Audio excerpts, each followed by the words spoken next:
আসসালামু আলাইকুম। তো আমি তোমাদেরকে বলেছিলাম যে গণিতে যত ধরনের এমসিকিউ আসে আমি সবগুলো তোমাদেরকে টাইপ ভিত্তিকভাবে সলভ করে দেব। তো আজকে শুরু করছি বীজগাণিতিক রাশি। এটা হচ্ছে প্রথম টাইপ। এগুলো হচ্ছে জাস্ট সূত্রের প্রয়োগ। তো দেখো এগুলো কেমনে করব। এক নম্বরে আছে যে half into 2x plus 3y whole square plus 2x minus 3y whole square equals to কত।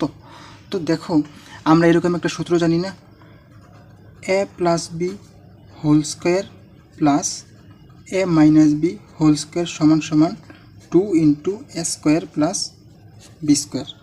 তার মানে কি এটুকুর পরিবর্তে আমি লিখতে পারি 2 into A square plus B square.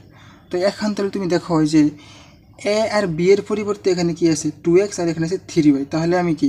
তাহলে আমি এর পরিবর্তে বসাবো 2x মানে 2x স্কোয়ার প্লাস বি এর পরিবর্তে বসাবো 3y মানে হচ্ছে 3y স্কোয়ার। এটা হচ্ছে হোল স্কোয়ার। হ্যাঁ, আচ্ছা, তাহলে এখান থেকে এসছে দেখলে 2 আগে থেকে থাকলো আর এখানে আসবে তোমার 4x square plus 9y square. তো দেখো এখানে যে আগে থেকে একটা হাফ ছিল না, তাহলে কি হাফটার সাথে গুণ হবে।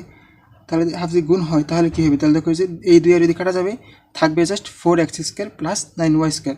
তার মানে কি ক নাম্বার। আচ্ছা, এরপরে দেখো বলছে যে 4xy এর মান নিচের কোনটি। তো তুমি কি এরকম একটা সূত্র জানো না যে 4ab equals to A plus B whole square minus A minus B whole square. তার মানে কি যে আগের মতোই জাস্ট কি এ আর বি এর জায়গায় আছে এক্স ওয়াই, তাহলে কি যে A plus B whole square X plus Y whole square minus minus A minus B whole square X minus Y whole square. তার মানে কি যে ক নাম্বারটা ইজি একদম। এরপরে দেখো 3 নম্বরে বলছে যে মাইনাস 2x মাইনাস 3y এর বর্গ নিচের কোনটি।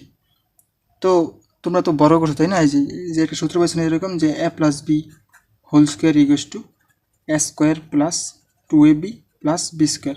তোমরা জাস্ট এই সূত্রটা ফেলে দিবা, এই সূত্রে ফেলে দেখবা যে কোন অপশনের সাথে মিলতেছে, তোমরা সেটা আমাদেরকে মানে কমেন্টে উত্তর জানাবা, ঠিক আছে। তাহলে এটা হচ্ছে তোমাদের বাড়ির কাজ, তোমরা আমাকে জানাইও। তো এইভাবে আমরা এই অধ্যায়ের প্রত্যেকটা টাইপের এমসিকিউ দেখব। তো বীজগাণিতিক রাশির মোট 10 থেকে 12টা এই টাইপের এমসিকিউ আসে, আমি সবগুলো সলভ করে দেব। তোমরা আমার সাথে থেকো। আল্লাহ হাফেজ।